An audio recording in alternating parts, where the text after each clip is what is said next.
గారు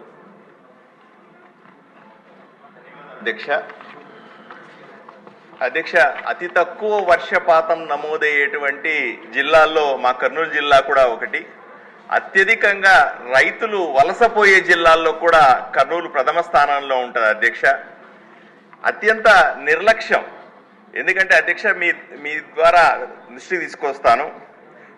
గత ప్రభుత్వం జగన్మోహన్ రెడ్డి ప్రభుత్వం జలయజ్ఞం పేరుతో ప్రాజెక్టులన్నీ పూర్తి చేస్తామని చెప్పి 5 ఏళ్లలో ఒక్క తట్టెడు మట్టి కూడా వేయలేదని మీ దృష్టికి తీసుకొస్తాను అధ్యక్ష. గాజుల దిన్న ప్రాజెక్టుతో పాటుగా వేదవతి మరికొన్ని చిన్న చిన్న ప్రాజెక్టులు ఉన్నాయి అధ్యక్ష. వాటిల్ని పూర్తి చేయగలిగితే ఆదోని, ఆలూరు, ఎమ్మిగనూరు ప్రాంతాలకి తాగునీటితో పాటుగా రైతులకు కొంత సాగునీరిచ్చే అవకాశం ఉంది అధ్యక్ష.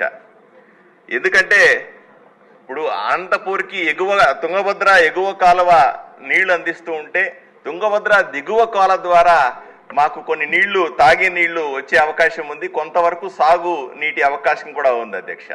ఏ విధంగా అయితే ఈ కాలువ పూడికితేతలు కానీ దాని మరమ్మతులు చేయకపోవడం వల్ల రావాల్సినంత నీటి వాటా ఇక మాకు రాకపోవడం, సాగుకు పక్కన పెట్టింది అధ్యక్ష, తాగునీటికి కూడా ఎంతో కష్టం ఉండడం కూడా మాకు ఇబ్బంది అధ్యక్ష. పక్కనే దిగువ కాలం నుంచి నీళ్లు పోతా ఉంటే కూడా ఆ పక్కనే 20 కిలోమీటర్లు 30 కిలోమీటర్లు కూడా తాగడానికి నీళ్లు లేవు అంటే ఎంత దుస్థితి ఉందో ఒకసారి ఆలోచన చేసుకోవాల్సిన అవసరం ఉంది అధ్యక్ష. తప్పనిసరిగా మీ ద్వారా గౌరవ మంత్రి గారికి నేను విన్నవించుకుంటా ఉన్నాను. కనీసం చిన్న చిన్న ప్రాజెక్టులు ఏవైతే మనం తొందరగా పూర్తి చేయగలమో వాటి మీద దృష్టి పెట్టి వెంటనే పనులు మొదలు పెట్టాలని. ఏ ప్రభుత్వం వచ్చినా సరే రాయలసీమకు అన్యాయమే జరుగుతుంది.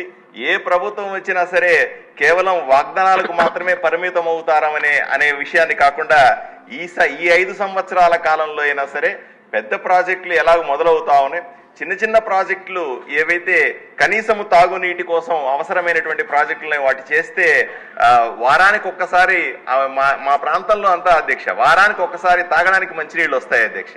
దీన్ని వెంటనే అరికట్టాల్సిన అవసరం ఉందని మీ ద్వారా గౌరవ మంత్రి గారికి విన్నవించుకుంటున్నాను అధ్యక్ష. జయ నాగేశ్వర రెడ్డి గారు.